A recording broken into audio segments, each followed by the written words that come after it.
Hello friends, welcome to Rugby Uncovered. Today we're going to be talking to Kate Alder. She's the captain of Wasps Rugby Club, one of the top teams in the Premier 15s. Welcome to the show, Kate. Hi, thanks for having me. Well, it's great to have you on the show, Kate. How did you get into rugby? So I got into rugby when I was about 12, 13. And the story goes, my dad was a kind of mad rugby fan. He was born and raised in Avonmouth, kind of southwest through and through. So loved rugby, and then ended up having 2 daughters and no sons. so I think with all the best will in the world, he waited till we were a bit older and then kind of said to both of us, please, can you give it a go? I've had the best time playing rugby. It's so much fun. You make the best mates, the best memories.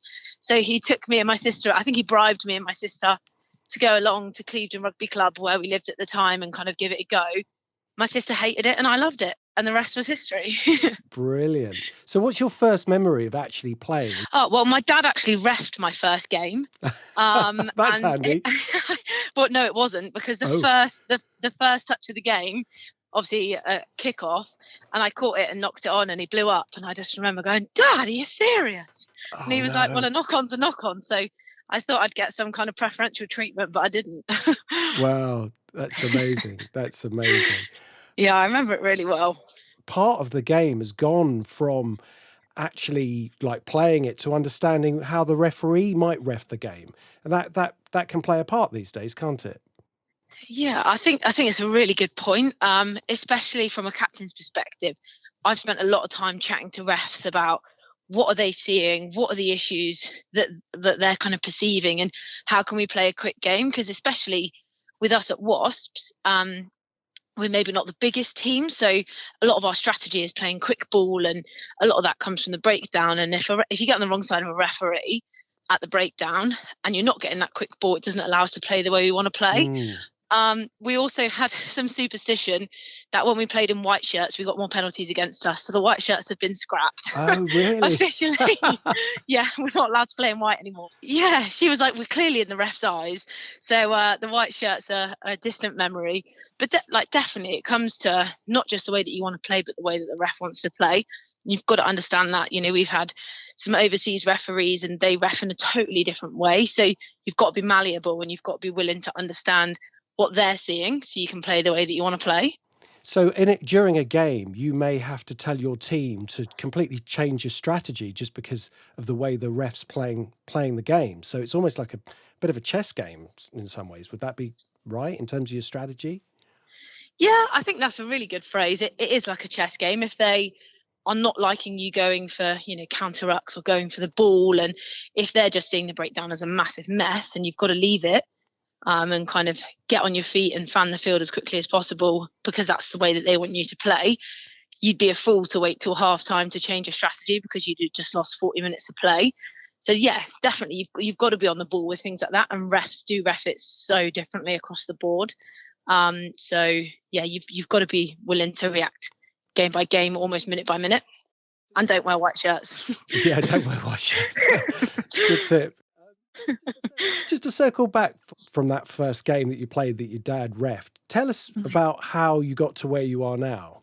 The truth is, loads of motorway miles, like hundreds, thousands of motorway miles is what went into it. So I started playing in Clevedon and then was lucky enough to be selected for Somerset. So kind of went through the trial process. Every other Sunday, my dad would be driving me to Plymouth and back. So it's like a 2-hour drive there for an hour and a half training session, and 2 hours back kind of every other Sunday, which at the time when I was at school, I didn't really realise that when you're an adult and you only get 2 days off, because school is basically like days off, isn't it? And my dad was working full time, and on Sunday I'd be like, are you ready to leave again?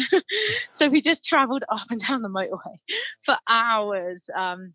He'd take me to tournaments up in Lichfield and rugby, and just kind of, he was so dedicated and never pushy, but kind of if an opportunity came up, he'd just be like, you've got to go for it. So he used to take me to county training in horrendous rain on Friday nights when he'd finished work. And yeah, we spent a lot of time on the road because back then you didn't have loads of local options, because there's just not many people played rugby. So in order to be able to kind of scrape together 30 people for a county or a regional training session, you had to really cast the net quite wide. yeah, so kind of played for Somerset and then Southwest, and then played for kind of whatever club had a women's team at the time. So played a bit at Hornets and then Yatton, and then went to uni in Exeter and was coached by Joe Yap, and kind of it all kicked off another level from there. Played for 3 years, had a great time at uni, as most people and especially most rugby players do, and then joined Wasps when I left uni in 2015. I've been there ever since. Brilliant. Tom? Giselle coached men and boys at London Irish in the way that, say, Phil Neville, the England international player, coached the women's team in football. Do you think this is the future, where there'll be a seamless crossover between men and women coaching each other's sexes? I kind of think it already exists, if I'm being honest. I've been quite lucky because I've had lots of female coaches in rugby. Growing up, I had Jo Yap at Exeter, and obviously Giselle now. But when you speak to Giselle about it, she says kind of, it doesn't matter who's in front of me. I coach the way that the squad needs me to coach. So I do think it will be the future, and I think it will continue to grow. But I think it's fairly seamless now. Obviously, being on the Sevens circuit, there's some amazing female Sevens coaches who are absolutely smashing these guys' teams and making them work really hard and seeing loads of success. And I think as long as you respect the person that's coaching you, it doesn't matter what gender they are or you are. If they've got good points to make and you back them, then it doesn't really matter. And I think we're seeing lots of that now, which is amazing. Yeah, it's changed a lot in the last couple of years, hasn't it? You use the words fun and enjoyment when you talk about the game at Wasps. And I just wanted to know, do you think these qualities are part of Wasps ladies' culture? Do you think that change is inevitable when you reach the next stage towards professionalism and contracts and sponsors and all that, which we hope will happen? Well, some of us hope will happen in the not too distant future. Do you think that's inevitably going to change? I'd like to think it won't, because ultimately you ask anybody who plays sport, a lot of it is for the enjoyment. But there is going to be a shift, as it gets more professional, as you're kind of in the public eye a little bit more, there are going to be elements of the game that change. But we have a lot of contacts kind of with male rugby players, and I've had lots of coffees with guys who play at Wasps kind of full-time contracted, and there's two sides to every story. They get to have more fun in some elements, and then we get to have more fun in others. It's just a balancing act, but it is going to change. You look at the kind of likes of Bryony Cleal and Poppy Cleal, who social media and kind of are in the public eye quite a lot. That's going to change slightly how they are, but I think we'll always have fun. I think rugby in itself, we're really lucky that it is a sport that, because you are putting your body on the line week in and week out, game by game with the same people, you've got to have an outlet and you've got to be enjoying it. Otherwise, what's the point? So hopefully the fun doesn't go out of it. I don't think it can at Wasps. The culture is many, many years old, and it's always been like that. You seem to have the right coach in Giselle to try and ensure that stays in place. That's my view of it. Yeah, she loves fun. She has mad ideas. So we've been, you name it, and we've done it in terms of team building. We've done Michael Jackson Thriller in the middle of France, and we've done just weird and wonderful stuff that's classified as team building.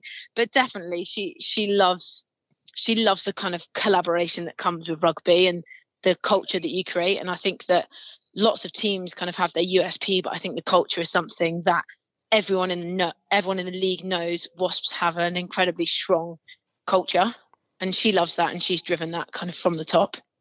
How are you coping with the lockdown at the moment, Kate? Yeah, so we've, like a lot of teams have done, we've done lots of stuff on Zoom. So we have 2 weekly S&C sessions with our S&C coach, a guy called Adam, who is just amazing.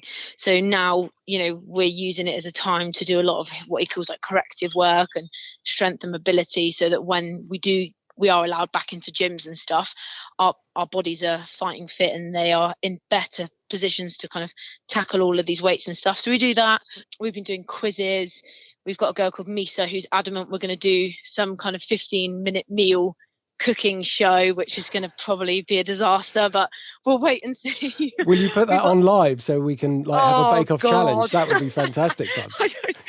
Misa Evans, she's responsible for all of these 15-minute meal ideas, and we've got one of the girls running a bingo this week. So again, like the fact that we're still getting 20, 30, sometimes 40 players rock up to these says a lot about the culture. But yeah, there's still a good culture. Lots of the girls are still in contact. There's recipe clubs and book clubs and all that stuff roaming around. But yeah, I would keep your eyes peeled for Misa Evans 15-minute meals on Zoom. Excellent. Should be interesting. Excellent. You'll have to wear your white shirt so you look like chefs. Yeah. That'll really guarantee it all.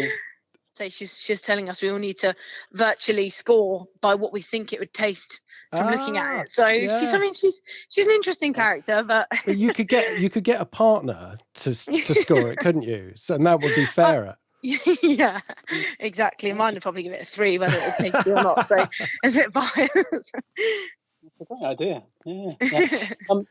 Kate, one of the governing bodies recently expressed concerns that women's and girls' participation in rugby union is in danger of dropping off once post-COVID-19 semi-normality has returned.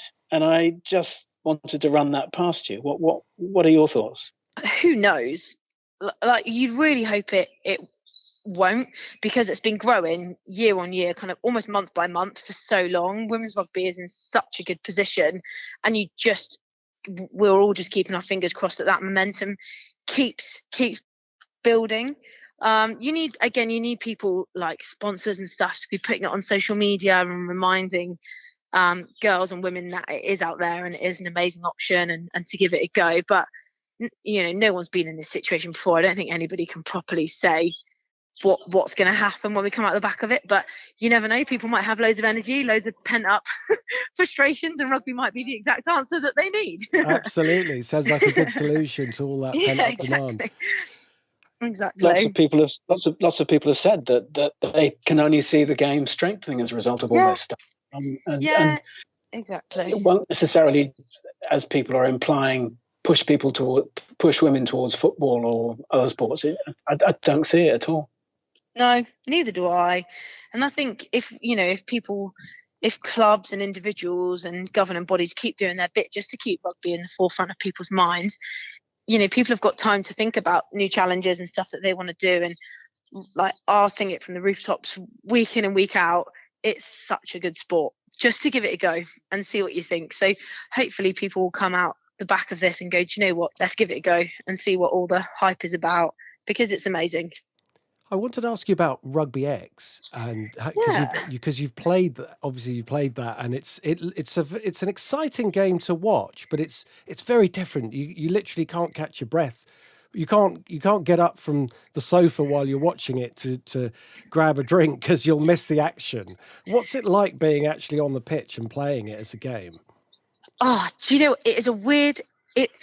It's almost like the analogy that I'd use is, when you do a workout and at the time you are in so much pain and you don't really know what's gone on, if you're doing a broken broncho or something horrendous, but as soon as it finishes and you're all in it together, it's amazing. Like, we went up and trialled it and we ran against the England girls on I was at work in the morning and then got changed in the toilets at work and got the tube to Rugby X, and 45 minutes later we were playing against England. So it was all a bit mental. Oh my God. But it is like a trillion miles an hour. You don't know whether you're coming or going. You give absolutely everything you've got, and you kind of reflect on it after, because there's no reflection time. You don't have half times. You don't have conversions. So at the time, it's all a bit mental and a little bit manic. But after, the camaraderie, like all of the Wasps girls we were knackered, and our bodies really hurt, as they do, but you chuck it on 4G indoors playing against contracted athletes and our bodies really hurt. But it was after, when you've reflected, you're like, my God, that was amazing. Because it's all or nothing rugby. It's you don't have time to warm up into it and find your flow and try a few things. It's like the whistle goes, you give it absolutely everything you've got in the tank, and then you stop. Yes. So it's different. because you have to go for a try. There's no other option, and the other team knows that that's what you're going for, so there's no other option, and so you can't rest. Basically, that's how it looks. Yeah, and there's loads of contact because the pitch is so small. It's just tackle after tackle after tackle. So for some people, it's their worst nightmare. You think about those drills you used to do as a kid when you were thinking, "Oh my God, I'm going to have to tackle loads of people." It's pretty much that mixed with the speed of sevens. So, and there's no subs. You're an active sub, so you're always on duty for the 10 minutes it's going on. So it is an interesting concept, and I don't think you can really explain it until your lungs have done it, and then you know. So, Kate, what would you say to a girl or a boy out there who's thinking of playing rugby, and bearing in mind that rugby's a game that you can play, you can be heavier, you can be lighter, you can be smaller, you can be taller. That is one of the encompassing aspects of this game. What would you say to encourage someone to go out and give it a try? First, I'd say just give it a go. There's nothing to lose. If people don't like it, they don't like it. But I think the biggest thing I'd say is actually it's not, when you think about rugby, having played it for so long, it's not just the actual sport and the physical side of it that you're signing up to. It's the whole, people need to see rugby as a whole package. The experiences that you get, I've traveled and I've played sunset 10s in Ibiza. I've played in the Dubai main stadium. I've now through rugby got best mates in Hong Kong, South Africa, Kenya, all over the world. You have these incredible experiences where you're playing finals in torrential rain and people are sliding 30 meters on their belly in a tackle. And just I'd encourage people to not just think about rugby as the actual sport itself, but when you join a rugby team, when you sign up, when you put your body on the line on a Saturday, it's all of these other amazing things that come of it. It's this friendship, it's crazy memories, it's traveling, it's the highs and lows that come of winning amazing tournaments and losing and the dying moments. So I'd just say, for the sake of a half an hour session of giving it a go, there is so much to gain. Amazing. That's amazing. Can I ask you guys a question? Of course. What do you guys think about like the personalities of women's rugby players? And by that I mean, in the game there are so many big personalities. You think about it as quite an extroverted game, but then quite often in interviews people kind of, I don't know if we still feel we need to be quite kind of prim and proper because we're ladies and we're representing the sport. But you think about the big characters in men's rugby, like your James Haskells, your Ellis Genges, your people like that, and kind of the characters that they've built. Do you think that will come with women's rugby and kind of people's personalities will start to come out a little bit more as it gets more popular? Or do you think we're still kind of erring on the side of caution a little bit? Talking to someone like yourself, you have your personality comes across. It always has done in every interview. You're upbeat, you're very eloquent, and we're finding that is what we're seeing across every player we've interviewed has a similar style that is refreshing, interesting, and long may it continue. So it doesn't sound like players are kind of in their shell. It seems like they're really, they've got a lot to say, and it's just interesting. I think where there's been the kind of reticence to approach the sport has been probably right at the beginning, the first step, where they've said, well, I wasn't sure if I should try it, and my dad wanted me to, and my mum didn't, or vice versa. Mum didn't. Yeah, exactly. There might be somebody in the family who wasn't keen on it, and but in terms of personalities, they're bursting out. It's just amazing. Excellent. Okay, Tom, what do you think? This is what's delighted me so much since we got involved with the Tyrrell's Premier 15s. That if I ask you, Kate, you've lost 76-0, how does that make you feel? And this is a standard match of the day football question, and we refuse to ask this sort of stuff, and we don't need to, as Paul said, because you guys have got opinions and thoughts and personalities and characters. We would rather you talk as Kate, who has a life outside rugby, than simply just to say, it was really tough, or we got thrashed, we're really down. because we're not interested. We really don't care. We want to find out about you. We want to know what you think. So it's a very long answer, but I feel quite strongly about it.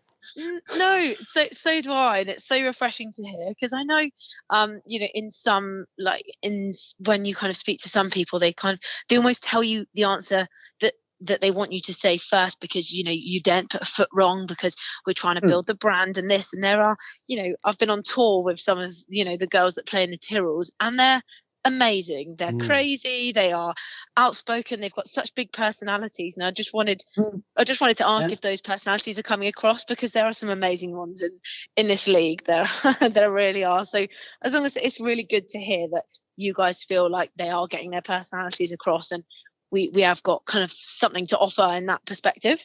Definitely. I mean, well, there's an intelligence there that surprised and delighted me from the start. And also in terms of the quality of the games, many people still don't know how amazing these athletes are. I was hoping that the Rugby X being televised would open people's eyes to how, the women won, didn't they? The women's England's team won. So that was a massive boost. But to see how fit you've got to be to play a game like that. Oh my God. You're not going to see anything other than professional playing on a normal rugby pitch. So come out and see it. Come out and check it out. But look, obviously women's rugby is on an upward trajectory, and long may it continue. And you're at the cutting edge of it, and long may that continue as well. So Kate, thank you so much for coming on the show. Oh, no worries. Thanks for having me. It was a pleasure. And we really look forward to seeing you pitch side. Good luck. Awesome. Good luck for everything, and take care. And thanks so much. No worries. Thanks so much. See you soon, guys. Cheers. Thanks. Thank you. Bye. Bye. And thank you so much for listening. You know what this means? You've got to get yourself down to a rugby pitch as soon as the lockdown is over. Take care. Thanks for listening, and we'll catch you next time.